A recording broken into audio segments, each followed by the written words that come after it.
Hello guys, this is Nis. Welcome sa aking walang kwentang channel. So nandito na naman tayo para sa panibagong video.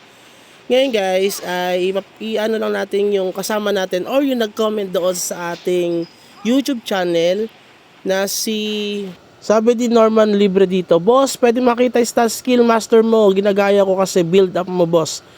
At fruits update. So ito na guys, yung ating update, boss Norman. So yun nga ang sabi niya guys, no. So gusto niya daw makita yung skills, talent natin. Kasi nga siguro nagiging reference niya rin itong character natin sa pagpapalakas tong sa kanya. Okay? So papakita natin siya, although it is very confidential guys na ipakita yan kasi baka ma-counter or whatsoever itong character natin kasi marami rin tayong kalaban dito sa aming server. Or pwede rin naman kapag nagkaroon ng merging or sabihin natin na may mga ganong build din ng character na katulad natin, 'di ba? So maka-counter agad nila 'yon ng mga Blade Knight, ng mga EMG at ng mga STRMG. Basta lahat ng character kasi lahat 'yan may pang-kontra, no? So kapag kasi nalaman nila yung build ng character natin, pwede na nilang kontrahin. Okay? So ngayon guys, ito kasi ang build ko ngayon. Kasi kailangan ko din talagang palakasin to lalo na kapag kalaban ko ay Blade Knight. So nakita niyo yung video natin before na pumupulbos tayo ng Grow Lancer. Okay, mas mataas sa atin ng rank, mas mataas sa atin ng level, pero kaya natin siyang patayin. So ito na guys, no. Yung aking AGI ay 2,500. Okay? Pwede nyo gayahin yan, pwede rin naman hindi. Nasa sa inyo, reference yan. Tapos yung energy ko ay sinakto ko lang naman dun sa ating set. Pero may additional na konti lang yan onti lang. Kasi para 1.5 lang yung ating T16 na weapon sa energy. Parang gano, 1.5 something. Below 1.6 yan. Pero sa atin, dinagdagan ng konti lang naman. Okay, pwede nyo gayahin yan. Kaya lang tayo nagpunta sa AGI, mas mataas ang AGI natin kasi kailangan natin ng defense na mas mataas ang defense natin kasi nga mabilis tayong mapatay ng mga Blade Knight. Okay, pag tumama yung kanilang Fatal Strike, yung kanilang Death Stab at pumasok yung critical damage nila or excellent damage tapos sa combo pa siya pumotok, wala, lusaw talaga tayo agad. Okay, so kaya kailangan mo patasin yung defense natin dahil sa AGI. Tapos, syempre sa defense success rate, ito naman yung chances na mag-miss sa'yo yung kalaban. Okay, so kapag ka mababang hit up niyan, sa mga Blade Knight at sa mga Dark Wizard, Dark Lord, at saka sa Grow Lancer, hindi papasok masyado yung mga damage niya sa inyo kasi magmi-miss nga 'di ba? Kasi nga more on AGI ka. Tapos, isa rin sa kinagandahan pag AG type ay attack speed. Okay? Importante kasi ang attack speed lalo na sa mga Dark Wizard kasi doon nagkakas yung syempre yung combo, una-una yung combo damage, pangalawa yung ating mga skills, okay? Tapos, syempre, the more na mas mabilis kang umatake, the more na mas madami kang ma-input na damage.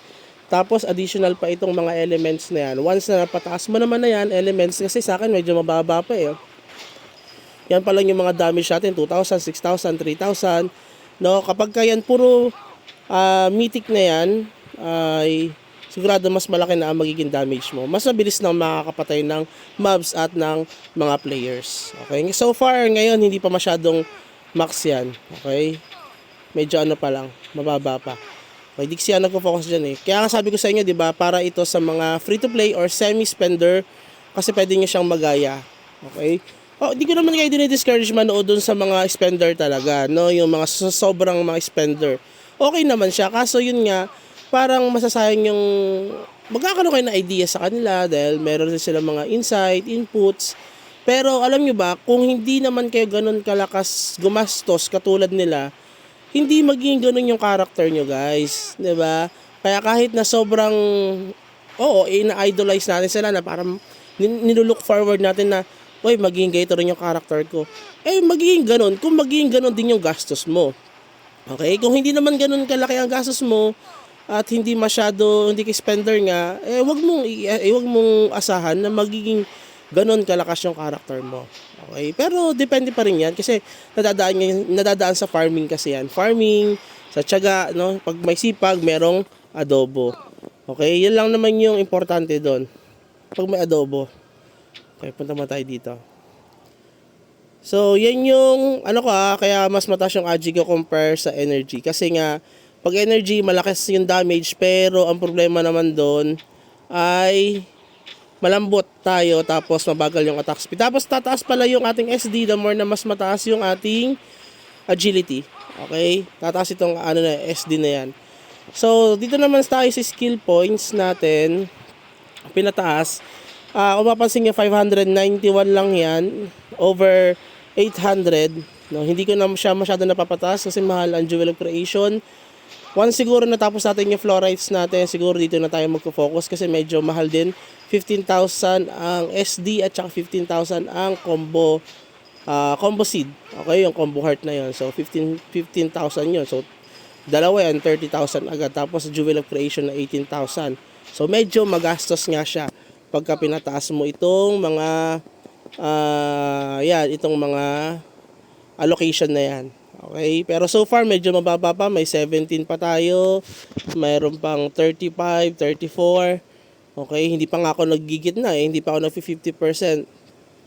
Pero once natapos natin yan, ay patataasin natin yung ating pagkatapos natin yung florize, patataasin na rin natin ito guys, no? Kasi importante rin yan, lalo na itong super combo, 50% lang yan, pero 6% pa lang yung nagagamit ko. Kasi ang hirap nga, hirap pagpataas niyan guys. Subukan natin pumatay dito guys ha. Si Pierre. Ang sakit guys. Ang sakit. Okay, hindi tayo tinitira pero papatayin natin yan. 822 guys. Pinapatay din ako yan guys Oops. Patay tuloy tayo. Okay, malakas kasi yan guys, no? Kahit naman dati pinapatay ako yan Tignan niya kung anong rank niya. Oops, nasa na ba yung ranking niya?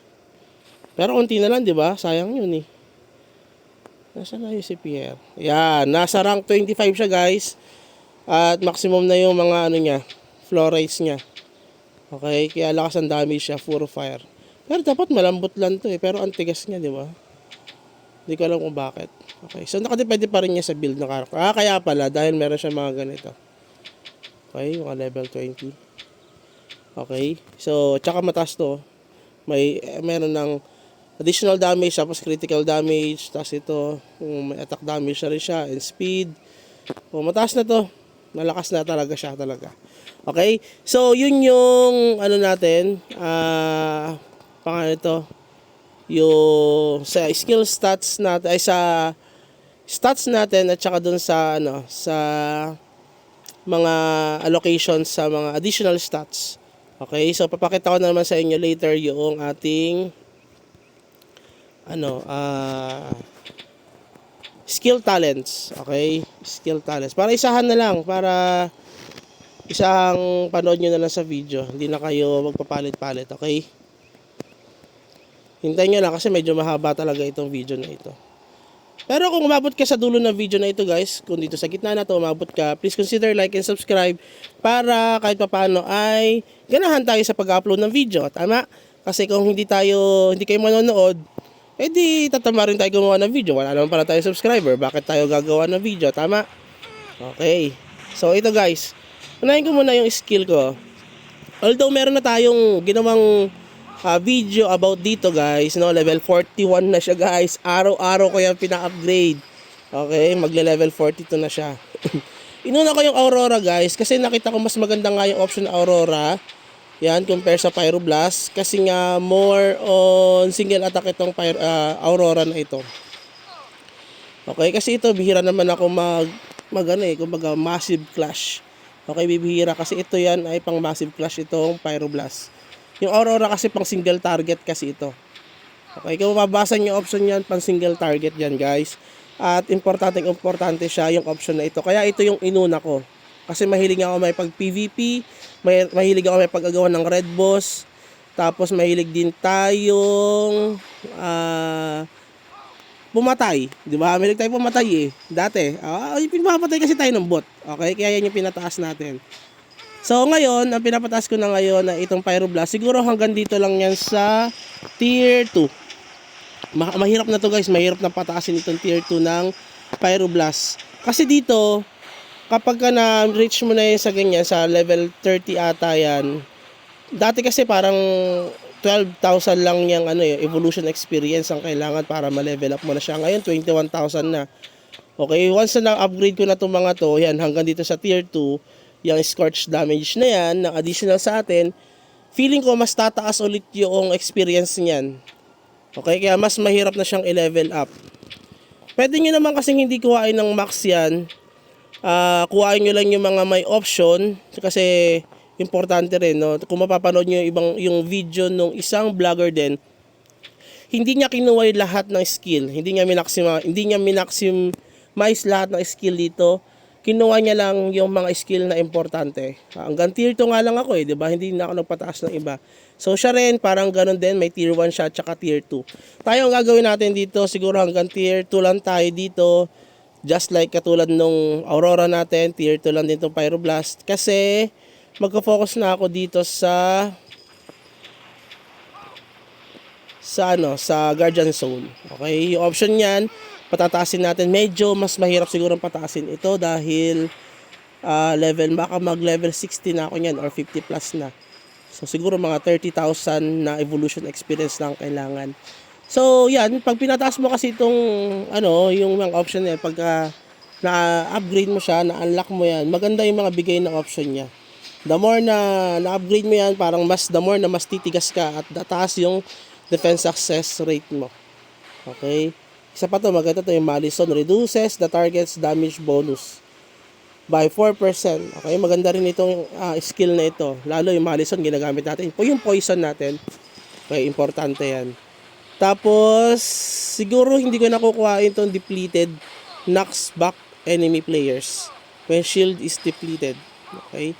So, ito hindi ko na masyadong patatasin kasi parang hindi ko na siya masyadong kailangan. Pati nga itong Blizzard parang hindi ko nakukuha itong Blizzard. Okay? Kasi hindi ko naman kinukuha yung Blizzard, sa totoo lang hindi ko siya kailangan Ito lang hanggang Malison lang ako. Once na-upgrade ko itong Malison, goods na ako dyan. Ito, yan, tsaka to. Ito, hindi ko ito ma-upgrade. Tsaka to, hindi ko nakukunin yung tier 2 yan. Pagbabalik na ulit ako dito sa Aurora natin. Okay, sa Aurora na tayo. Hindi na tayo mag-upgrade. Kung tayo ay aabot doon kasi mamaya mag-quit na tayo, lumipat tayo ng ibang server or lumipat tayo ng ibang nilalaro, di ba? So far yun lang yung ating yung evolution skill. Meron rin kasi nagtanong bakit daw ganun yung aking Aurora, bakit ganun yung aking Aqua Beam. Kaya naging ganun yung Aqua Beam natin dahil dito sa tier 2 na yan. May effects kasi yan, tingnan nyo. Ang effects ng tier 1 ay ganyan lang. Pagka wala, yung normal lang, okay? Para siyang Ice Beam ni Cyclops. Pero pagka tier 2 na, magkakaroon siya ng bilog-bilog na konti. Yan, ganun lang. Okay? Tier 1 yan. Pagka tier 2, yan, mas malakas ang ilaw. Para ganun lang siya. Lumakas lang yung ilaw niya kasi dito hindi masyado malakas ang ilaw, di ba? O dito, mas malakas ang ilaw niya. Yan, di ba? Parang alam mo yung ni Vegeta, yung final yung SS niya ba? Yung pinaka malakas na damage niya, pinaka malakas na skill niya sa Dragon Ball Z. Parang ganun 'yun, 'di ba? Ano yung itsura niya? Kung kayo ay fanatic ng Dragon Ball at batang 90s kayo, alam niyo 'yun. Okay? So dito naman tayo sa skill natin, sa skill talents, okay? Dito naman, kung mapapansin nyo, sa class talent natin, level 71 na, mataas na yan kahit papano. Hindi ko pa ito pinataas yung weapon, minimum weapon attack kasi ang pinataas ko dyan ay syempre itong hit up kasi yan yung kapag mataas ang defense success rate ng kalaban mo, chance kasi yung hit up na yan para pumasok yung mga damage mo. Okay, importante yan. Tapos yung maximum weapon attack up, yan yung pinakamalataas na damage natin. Okay, meron naman tayong explanation about dyan. Panoorin nyo na lang, hanapin nyo, marami na tayong video nakaantabay or nagawa na natin. Okay, pero kung gusto nyo na mas further, ma-elaborate natin yung explanation about this, mag-comment na lang kayo sa comment section sa baba guys, no? So yan yung aking skill na in-upgrade. Kung umabot kayo sa ganyang level, pwede nyo gayahin yan. Pero kung hindi pa, para sa akin, i-upgrade nyo to. Ito, hit up, tsaka to, max weapon, tapos ito, int, combo, tsaka yan. Hindi nyo pwedeng iwan itong sorcerer at tsaka yung crushing. Tsaka to meteorite, no? Huwag nyo yan iwan. Tapos, tsaka nyo i-upgrade tong Aurora. Sa akin, Aurora muna ang inuna ko kasi mas madalas ko siyang gamitin. Okay, Aurora. Tapos itong Pyroblast. Upgrade nyo rin yan. Importante yan. Okay. So, sa skill talents naman natin, kung mapapansin nyo, dahil tayo Energy Wizard, ay meron tayong Aurora. Yan ang pinakamataas natin talaga. Pinataas natin. Bago itong Pyroblast. Kasi nga, more on Aurora ako. Okay. Wala tayong extra Aurora, pero mahal na mahal natin ang Aurora na skill dito sa MU Monarch. Kasi lagi natin siyang ginagamit. Okay? So tapos next naman dito, kung mapapansin niyo dito sa ating artifacts, hindi pa siya kompleto, no, pero max weapon ang gagamitin natin diyan. Tapos magpapalit na tayo dito ng combo damage up instead of int up. Combo damage na ang ipatatasin natin dahil dun sa Flores natin. I-explain ko sa inyo sa susunod na panahon. Okay? Tapos dito naman ay Aurora na rin ang pinapataas natin. Instead of Pyroblast, Aurora ang ile-level up natin. Kasi nga, ang ating primary skill ay Aurora. Okay? Si Aurora na laging hinahanap ni Maria. Okay? Yun yung ating gagamitin na skill, kaya patataasin natin siya. Tapos sa general skill naman, syempre pataasin nyo lagi yung mga damage muna, yung pang general. No? Kumbaga parang overall na attack damage, saka yung reduces damage. Yan yung pataasin nyo. Yung pen rate up, pataasin nyo rin yan kapag umabot kayo sa mga level na ito. Kasi parang may nag-comment rin sa video natin, ano daw ang gagawin kapag level 400 pa lang. Okay? Kung level 400 ka, wala ka pang ganito, huwag nyo muna siya intindihin. Gagawa tayo ng video kung paano siya mapapabilis yung pagpapalevel at pagpapalakas ng character nyo.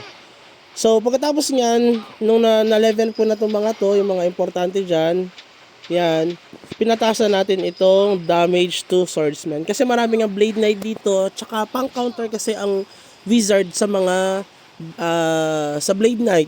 Okay, hirap na hirap ako sa blade knight sa totoo lang. Kasi makukunat eh. Ewan ko bakit ang tigas nila. Tapos minsan meron pa silang yung dash, may blink din. So kaya nakakalapit din sila agad. So dahil doon, kailangan ko silang mapulbos ng mabilis. Kaya nga pinatasan ko itong damage to swordsman up. Okay, so importante yan. Tapos saka ako na siya pinatasan itong reduces receive critical damage. Okay, kung bakit, oy, wait lang. Aw, ang sakit, wait lang guys. Be, wag ka naman ganyan. Trax 888 be, oh. Tingnan nyo. Paano natin siya paiyakin? Iyak tayo. Ay, buti hindi siya gumalaw. Siguro bot to. Ang kunat, guys. Ang kunat niya.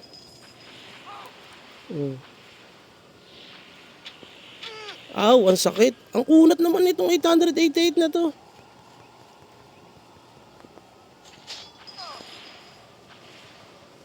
Ang kunat, guys. Pakakunat. Punyeta. Aw, patay tuloy tayo.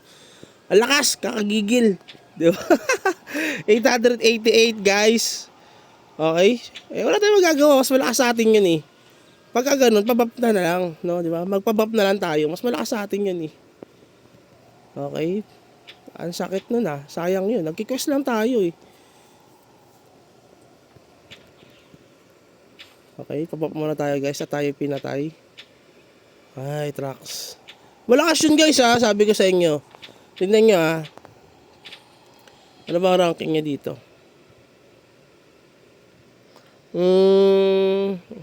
Diba? Rank 16 yun guys. Ang kunat. Ba't ang kunat nun? Ang ganda ng set niya guys. Diba? Naka-fire siya oh. Yan. Kung gusto nyo palang mag-review dito ng mga character ko, ng mga build nila, pwedeng yung i-comment niya sa ating comment section para kahit papano ay magkaroon kayo ng guide. Lalo kung yan ay ibang class. Kasi ang makikita nyo lang dito ay yung syempre yung class na wizard. Pero kapag gusto nyo makita yung ibang mga class, kung paano yung build nila, pwede naman kayo mag-comment, okay? Ayoko na dyan, makikita ko na naman si Trax. Layo ng ano namin. Yung sinasabi ko sa inyo, kapag mababa yung defense success rate nyo, tapos ang lakas ang damage niya, 2 hits lang kayo nun. Buti sa akin, tumatagal yung character natin, di ba? 880 lang tayo, ang layo ng pagitan niya. Tapos spender yon guys, tayo hindi masyado spender. Pero hindi niya tayo na 1 hit or 2 hits, di ba? Yabang pa, no? Di ba? Patay na nga tayo, nagyabang pa eh. So, nasa na ba tayo? Ayan, anyway, yan, pinataas kasi natin ito. Supposedly, dapat una itong pinapataas yung reduce receive critical damage. However, mas late na kasi lumabas yan. Okay, napataas ko na itong damage to swordsman. Kaya, nung lumabas itong option na ito, dun ko na siya pinataas. Malapit ko naman na mamax itong damage to swordsman. Kaya, pinataas na rin natin, minax na natin siya bago tayo mag-transfer dito sa reduces receive critical damage. Okay? So, yan yun kung bakit mas nauna itong damage to swordsman bago itong reduce receive critical damage. Pero kung mas nauna ito, guys, yan yung una nyo pataasin. Okay? Siguro yun lang muna, kahit papaano sana ay may nakuha kayo dito sa ating Walang Kwentang channel. Nakatulong ito sa sa daily life nyo. Diba? Kung sa paglalaro nyo ng MU, syempre daily life, no? Kasi nga part ng life ng mga batang 90s yung MU na yan. So, yun lang muna. Have a good day. Bye-bye!